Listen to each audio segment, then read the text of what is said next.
नमस्कार फ्रेंड्स और स्टूडेंट्स। आज हम समझेंगे केमिकल रिएक्शन के बारे में और रासायनिक अभिक्रियाएं क्या है इसके बारे में हम लोग देखेंगे।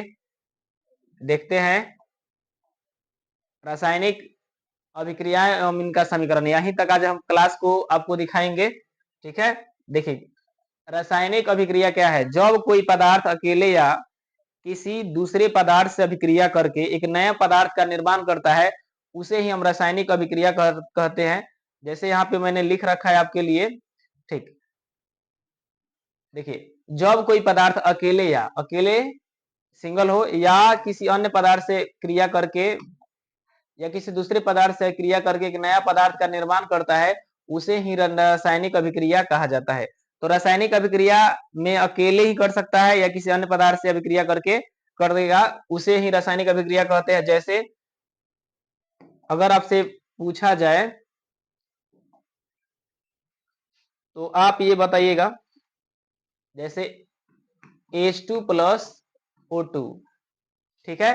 तो जो रासायनिक अभिक्रिया होगा, ठीक है ना, रासायनिक अभिक्रिया में तीर के बाएं तरफ को अभिकारक बोला जाता है। अभिकारक और इस दाएं तरफ को बोला जाता है प्रतिफल। प्रतिफल को हम उत्पाद भी कहेंगे, उत्पाद। तो जो हमें प्राप्त हो रहा है अब प्रतिफल, वो क्या प्राप्त होगा, H2O। इसे बैलेंस करना भी हम आज क्या ही वीडियो में देखेंगे। ठीक है, तो इसे बैलेंस करके आप इस तरह से कर सकते हैं, तो मुझे प्राप्त होगा 2H2O। ठीक है,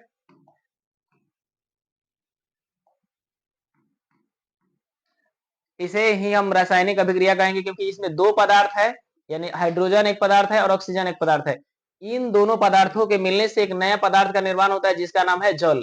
यहाँ ये हाइड्रोजन गैस है, ऑक्सीजन भी गैस है। दोनों गैस मिलकर के एक जलीय स्क्वैश का निर्माण कर रहा है, यानी कि जल का निर्माण कर रहा है। तो हम इसे कहेंगे रासायनिक अभिक्रिया। हो जिस तरह से कार्बन को ऑक्सीजन के साथ अभिक्रिया कराने पर क्या बनेगा, CO2। तो यह भी एक रासायनिक अभिक्रिया है। रासायनिक अभिक्रिया का ढेर सारा एग्जाम्पल आपके सामने हम दे सकते हैं, जैसे Zn प्लस Cl2। तो इसे हम बनाएंगे तो ZnCl2, ये भी एक रासायनिक अभिक्रिया है। ठीक, आगे हम देखते हैं रासायनिक अभिक्रिया। जो रासायनिक अभिक्रिया जैसे हमने लिखा है, जब दो या दो से अधिक या जब कोई पदार्थ अकेले या किसी अन्य पदार्थ से मिलकर एक नया प्रोडक्ट का निर्माण करता है, यानी नया उत्पाद बनाता है, उसे ही रासायनिक अभिक्रिया कहा जाता है। रासायनिक अभिक्रिया में हम लोग यहाँ एग्जाम्पल देखें, ये सारे रासायनिक अभिक्रिया के ही एग्जाम्पल हैं। रासायनिक अभिक्रिया के लिए अगर देखा जाए, रासायनिक अभिक्रिया से क्या क्या होता है। रासायनिक अभिक्रिया जो भी होते हैं, इनसे काफी चीजें, रासायनिक अभिक्रिया की जो एक तरह से बोला जाए विशेषता क्या है, तो विशेषता के रूप में अगर हम देखेंगे तो विशेषता यहाँ पर देखने के लिए आपको मिलेगा। तो आप यहाँ विशेषता के रूप में पहला लिख सकते हैं, रासायनिक अभिक्रिया की यह विशेषता है कि गैस की उत्पत्ति होगी, गैस उत्पत्ति होता है, गैस का निर्माण होता है। ठीक ना। दूसरा चीज, इसमें अवक्षेपण भी बनते हैं, अवक्षेपण बनते हैं, अवक्षेपण का निर्माण होता है। तीसरा चीज, यह अभिक्रिया ऊष्माशोषी हो सकता है, ऊष्माशोषी हो सकता है या ऊष्माक्षेपी हो सकता है, ऊष्माक्षेपी हो सकता है। ऊष्माशोषी होगा या फिर ऊष्माक्षेपी होगा। ऊष्माशोषी का मतलब होता है ऊष्मा ग्रहण करेगा। ठीक, ऊष्माक्षेपी का मतलब है ऊष्मा को निकालेगा। जैसे आपके लिए एग्जांपल एक देते हैं, जैसे आप कली चूना का उपयोग करते हैं, पानी में जब डालते हैं कली को, तो उसमें से देखते हैं कि पानी जो होता है गर्म होने लगता है और खदकने लगता है, तो उसे कहेंगे ऊष्माक्षेपी, क्योंकि ऊष्मा अब बन रहा है। तो ऊष्मा बन रहा है तो हम बोलेंगे ऊष्माक्षेपी अभिक्रिया है। ठीक है, तो एक अवक्षेपण, अवक्षेपण का मतलब होता है पेंदी में जम जाना, यानी जब तह में जम जाएगा। जैसे इसका एग्जांपल ऊष्मा अवक्षेपण का एग्जांपल अगर देखा जाए तो हम NaCl का जलीय विलयन जो होता है, यानी सोडियम क्लोराइड का जो जलीय विलयन है, ठीक, अगर हम उसके साथ सिल्वर नाइट्रेट के साथ अभिक्रिया कराते हैं तो जो सिल्वर है वो अवक्षेप के रूप में हमें प्राप्त होता है। ठीक, चौथा अगर देखा जाए, गैस की उत्पत्ति अवक्षेपण, ऊष्माक्षेपी या ऊष्माशोषी हो सकता है। इसके साथ ही जब रासायनिक अभिक्रिया होगा तो रंग में परिवर्तन होता है, यानी रंग बदलता है, रंग में परिवर्तन होता है। चौथा चीज अगर देखा जाए, चौथा हो गया। पांचवा अगर देखा जाए इसमें, तो पांचवा अगर पदार्थ इसमें देखा जाए, उसमें जो आपका बन रहा है, इसके अतिरिक्त हम पांचवा में अगर देख सकते हैं, रंग में परिवर्तन के अतिरिक्त तो जो पदार्थ अगर बन रहे हैं हमारे पास, उसके लिए वीडियो थोड़ा सा कर दी। पांचवा इसमें देखा जाए तो ताप में परिवर्तन होता है, ताप में परिवर्तन, ताप में परिवर्तन, यानी ताप बदल सकता है या बढ़ सकता है, नहीं तो वो घट भी सकता है। छठा अगर देखा जाए, छठा अगर देखिए तो इसमें होता है नए पदार्थ जो बनेगा, जो नए पदार्थ हमारे बनते हैं वो अपना बनते हैं अवस्था में परिवर्तन के साथ, अवस्था में परिवर्तन। नए जो पदार्थ बनेगा तो उसका अवस्था में क्या होगा, परिवर्तन होगा, अवस्था में परिवर्तन, परिवर्तन। अब नया पदार्थ क्या है, तो देखिए इसमें हम आपको बताए थे, ये नया पदार्थ ही बन रहा है जो जल है। यहाँ कार्बन डाइऑक्साइड नया पदार्थ बन रहा है, जिंक क्लोराइड नया पदार्थ बन रहा है, ठीक। तो इसमें बोला है नए पदार्थ का, नए पदार्थ की अवस्था में परिवर्तन होगा, यानी ताप में परिवर्तन, ताप बढ़ सकता है घट सकता है, जिसमें ऊष्माक्षेपी और ऊष्माशोषी होता है। तो ये ताप में परिवर्तन। रंग में परिवर्तन होता है, जिस तरह से अगर आप कार्बन, यानी कि अगर रंग में परिवर्तन के लिए एग्जाम्पल अगर आपको देखा जाए तो शुष्क बुझे हुए चूनों के CaO को जल के साथ अगर अभिक्रिया कराइएगा तो ये दूधिया बन जाता है, यानी CaOH का होल ट्वाइस बन जाता है, ठीक है ना। तो ये क्या बनता है, तो दूधिया जल का निर्माण कर देता है। तो इसे हम कहेंगे रंग में क्या हो रहा है, परिवर्तन हो रहा है, ठीक। तो रासायनिक अभिक्रिया का इतना लक्षण होगा, ठीक। आगे हम लोग समझते हैं रासायनिक समीकरण, रासायनिक समीकरण। रासायनिक समीकरण बनाने से पहले आपको यह समझना पड़ेगा, रासायनिक समीकरण को दो चीजों को बात को समझना होगा कि रासायनिक समीकरण कभी भी लिखा जाता है तो संक्षेप में लिखा जाता है और इसके सूत्र के आधार पे ही लिखा जाना बहुत आवश्यक है। संक्षेप में लिखिए और इसे क्या करिए, सूत्र के मुताबिक आप दर्शा दीजिए। तो जितना भी हो सके रासायनिक समीकरण संक्षेप में ही लिखा जाता है और वो सूत्र ही लिखा जाता है। जैसे अगर अब मैं बोलूं hydrogen, hydrogen plus oxygen, oxygen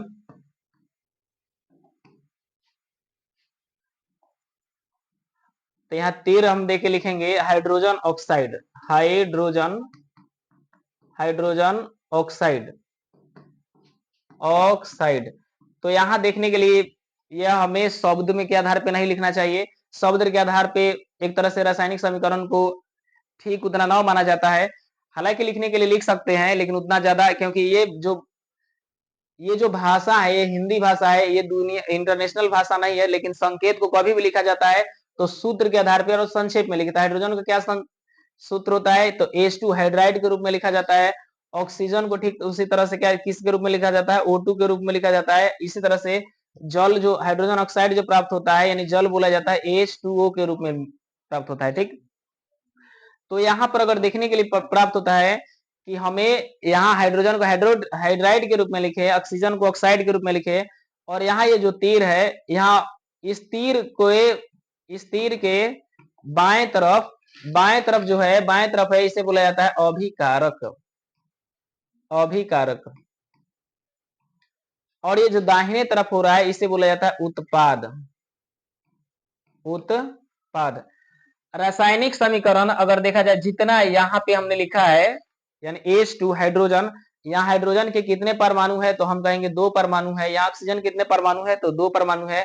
यहाँ भी देखा जाए तो हाइड्रोजन के यहाँ 2 परमाणु है लेकिन ऑक्सीजन का 1 परमाणु है। यहाँ बैलेंस अभी नहीं बना है। अगर समीकरण को देखा जाए, समीकरण अगर संतुलित है तो इसे समीकरण संतुलित कहेंगे, अगर समीकरण संतुलित नहीं है तो इसे कंकाली अभिक्रिया भी बोला जाता है। जैसे हाइड्रोजन यहाँ देख रहे हैं अभिकारक में 2 है, हाइड्रोजन यहाँ भी 2 है, ऑक्सीजन यहाँ पर 2 है लेकिन यहाँ ऑक्सीजन 1 है, तो हमें इसे कंकाली अभिक्रिया कहेंगे। कई बार ये पूछ लिया जाता है और कंकाली अभिक्रिया क्या है भाई, तो जब कोई समीकरण संतुलित ना हो, जैसे मैं लिख दे रहा हूं जब कोई समीकरण संतुलित नहीं होगा, संतुलित नहीं है, संतुलित नहीं है, तो उसे बोला जाता है कंकाली अभिक्रिया। तो कंकाली अभिक्रिया आपसे पूछा जा सकता है, कंकाली अभिक्रिया क्या है? तो समीकरण अगर संतुलित नहीं है तो कंकाली बोलेंगे। जिस तरह से मैंने बोला हाइड्रोजन ऑक्सीजन, यहाँ हाइड्रोजन 2 है, यहाँ भी हाइड्रोजन 2 है, यहाँ भी ऑक्सीजन देखा गया है, ऑक्सीजन 2 है, लेकिन यहाँ ऑक्सीजन कितना मिल रहा है? हमें 1 मिल रहा है। तो अगर यहाँ पे अगर 2 मिल जाता, यानी ऑक्सीजन 2 रहता, तो हम इसे कंकाली नहीं कहते, लेकिन इसीलिए हमें कंकाली कहना पड़ गया क्योंकि समीकरण संतुलित नहीं है। हम आपको समीकरण संतुलित करके दिखा रहे हैं। जैसे देखिए H2 प्लस O2 होता है H2O। अब इसे हम समीकरण को संतुलित करने के लिए यह अभिकारक में देखते हैं। अभिकारक में हाइड्रोजन कितना है? 2 है, और यहाँ कितना है? यहाँ भी 2 है। तो हम हाइड्रोजन केवल ले रहे हैं और यहाँ पे ऑक्सीजन खाली लिख रहे हैं, ठीक है ना। तो अभिकारक के लिए मैं बाया लिख रहा हूं, बाया, और यहाँ लिख रहे हैं दाया। अगर ज्यादा याद करना है तो इसे लिख लीजिए अभिकारक। अभिकारक में मैं लिख रहा हूं अभिकारक, और यहाँ लिख रहा हूं उत्पाद। उत्पाद, तो उत्पाद कौन है? आपसे पूछा जाए कि उत्पाद कौन है, तो उत्पाद हम इसे दर्शा रहे हैं। ये वाला कौन सा है? उत्पाद है, और यहाँ क्या है? अभिकारक है, अभिकारक है। तो जो बाया है, यानी अभिकारक में कितने हाइड्रोजन है? तो अभिकारक में 1 हाइड्रोजन है, ठीक। इसी तरह से ऑक्सीजन अभिकारक में कितना है? सॉरी, यहाँ हाइड्रोजन कितना है? 2 है, यहाँ पे 2 है, यहाँ भी क्या है? 2 है। इधर देखते हैं दाया तरफ, यानी उत्पाद में कितने हैं? उत्पाद में जो हाइड्रोजन है, हाइड्रोजन का सिंबल दिया है, हाइड्रोजन के सामने हाइड्रोजन लिखेंगे, ऑक्सीजन के सामने ऑक्सीजन गिन के लिखेंगे। तो यहाँ देख रहे हैं हाइड्रोजन की संख्या कितनी है? तो हाइड्रोजन यहाँ भी हाइड्रोजन कितना है भाई मेरे? 2 है, तो 2 लिख दिया हमने। ऑक्सीजन काउंट किया, ऑक्सीजन कितना है? 1 है। यहाँ देखिए, यहाँ 2 है हाइड्रोजन, यहाँ भी 2 है, ये तो बैलेंस हो गए। यहाँ ऑक्सीजन 2 है, यहाँ ऑक्सीजन कितना है? 1 है, यहाँ बैलेंस नहीं हो गए, अनबैलेंस दिखाई दे रहा है। तो अगर हम आपको इन दोनों को बैलेंस करना है तो कभी भी इसमें गुना करा के ही बैलेंस करिए, जोड़ के नहीं करना होगा। जैसे यहाँ 2 है, यहाँ 2 मिला है, यहाँ 1 मिला है, ठीक। तो इसमें क्या गुना करेंगे कि यह भी अपने आप में 2 हो जाएगा। तो आप भी जानते हैं अगर 2 से यहाँ गुना कर दिया जाए, 2 से अगर गुना कर दिया जाए तो ऑटोमेटिक 2 हो जाएगा।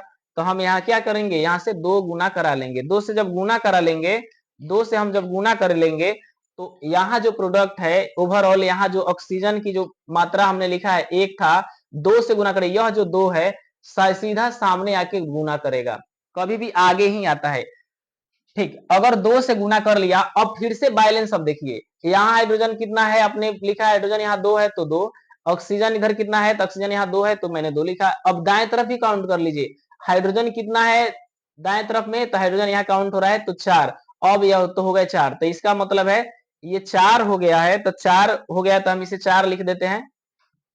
अब यहाँ पे हो गया यह 4, ठीक। अब यहाँ देखते हैं हाइड्रोजन तो 4 हो गया, 2 गुने 2 यानी 4 हो गया। ऑक्सीजन यहाँ देखा गया तो ऑक्सीजन क्या हो गया है? 2। ये अपना बैलेंस बराबर हो रहा है, यहाँ भी ऑक्सीजन 2 और इधर भी दाएं तरफ भी 2। लेकिन मामला फंस गया हाइड्रोजन का। हाइड्रोजन यहाँ पर 2 दिखाई दे रहा है क्योंकि यहाँ 2 है, लेकिन हाइड्रोजन यहाँ 4 दिखाई दे रहा है। हम अभी बताए कि गुना करके बराबर करना है, तो यहाँ 2 है, यहाँ 4 है। किससे गुना करेंगे? यानी कि 4 में गुना करेंगे या 2 में गुना करेंगे? तो आपको मालूम चल जाएगा कि इसमें 2 से गुना करना पड़ेगा।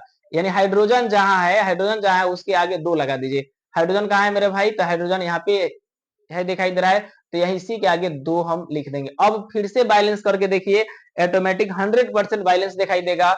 यानी हाइड्रोजन यहाँ कितना हो रहा है? 2 दूनी 4, तो हाइड्रोजन यहाँ देखिए 4 है या नहीं है? 2 दूनी 4 हो गए।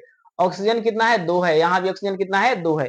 इसका मतलब ये बैलेंस है। अब इसे हम क्या कहेंगे? संतुलित समीकरण, संतुलित समीकरण कहेंगे। इसके पहले क्या था? समीकरण संतुलित नहीं था, इसीलिए इसको हम क्या कहे? कंकाली अभिक्रिया कहे। जैसे मैं आपके सामने एक और लेता हूं एग्जाम्पल, Al प्लस H2SO4। आपको समीकरण संतुलित करना होगा, Al2SO4 थ्राइस प्लस H2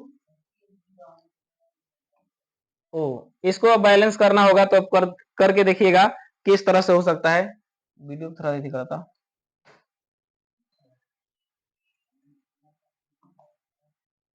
हो गया ना? तो देखिए अब इसको भी हम बैलेंस देखा जाए, इसको बैलेंस हम कर देते हैं।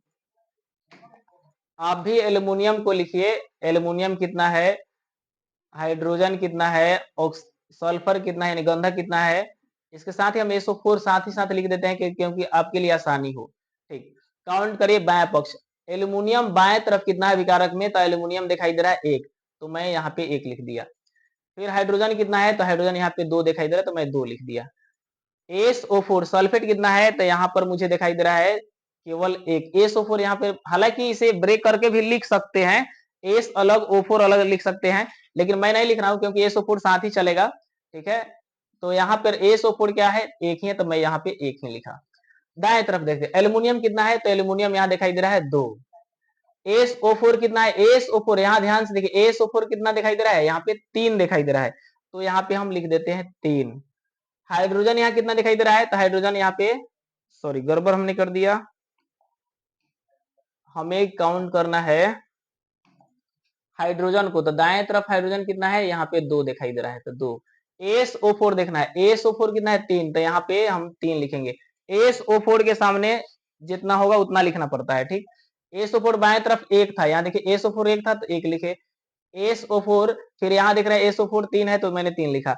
अब इसी को आपको गुना करके देखना होगा किससे क्या करेंगे। यहाँ देखिए SO4 कितना है, बाएं तरफ में 1 है, यहाँ 3 है, तो 1 और 3 है, इसको बराबरी करना है। तो अगर यहाँ देखा जाए 3 से अगर गुना कर लेते हैं तब जाके ये ठीक हो जाएगा। तो 3 से गुना करना है, SO4 के सामने 3 लिखना है, तो SO4 तो यहाँ है, लेकिन 3 कहाँ लिखना होगा, जस्ट इस जो यौगिक है इसके आगे लिखना, कि बीच में लिखा जाता है, सबसे सामने लिखेंगे। तो यहाँ की यानी कहने का मतलब यहाँ पे 3 से गुना कर दिए, और फिर अब बैलेंस करके देखिए कितना हो रहा है। अब हाइड्रोजन की संख्या देखिए, यहाँ पे 3 दूना 6 हो गया, हाइड्रोजन की संख्या कितना हो गया 6, तो यहाँ पे अब 2 नहीं रह के अब कितना हो गया है, 6 हो गया है, तो यहाँ पे मैं लिख दिया 6।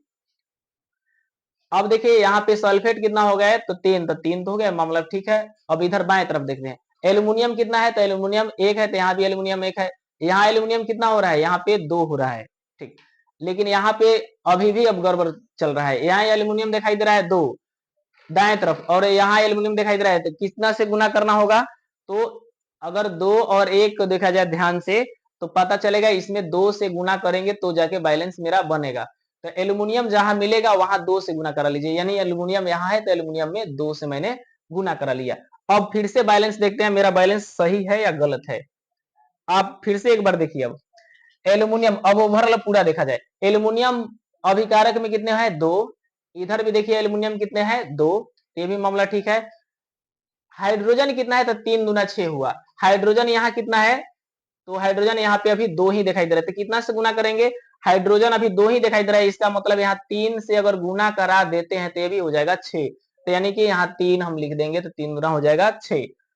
अब SO4 कितना है, तो 3 से गुना किया है, यहाँ ध्यान से देखिए 3 से यह गुना किया SO4, तो 3 SO4 होगा, यानी यहाँ पर क्या 3 SO4 है, तो हाँ जी पीछा से लिखा हुआ है नीचे से गुना में, तो यहाँ 3 SO4 है। अब ये समीकरण क्या हो गए, संतुलित हो गए, तो इसे ही हम कहेंगे संतुलित समीकरण। अगर ये संतुलित समीकरण न लिखा जाता तो इसे कहते कंकाली अभिक्रिया। आपके लिए हम एक दो एग्जाम्पल लिख देते हैं। यहाँ देखिए लिखा हुआ है CO2 प्लस O2, तो CO2 इसको बैलेंस आपको करना है, HCl ठीक है ना, प्लस NOH इसको आपको बैलेंस करना है। आगे और हम लिख देते हैं, इसको आप बैलेंस करिएगा। जैसे मानते हैं N2 प्लस H2 NH3, इसको भी आप बैलेंस करके एक बार देखिएगा। अगर यहां देखा जाए Na प्लस OH NaOH, इसको अगर बैलेंस करना है तो आप कर लीजिएगा।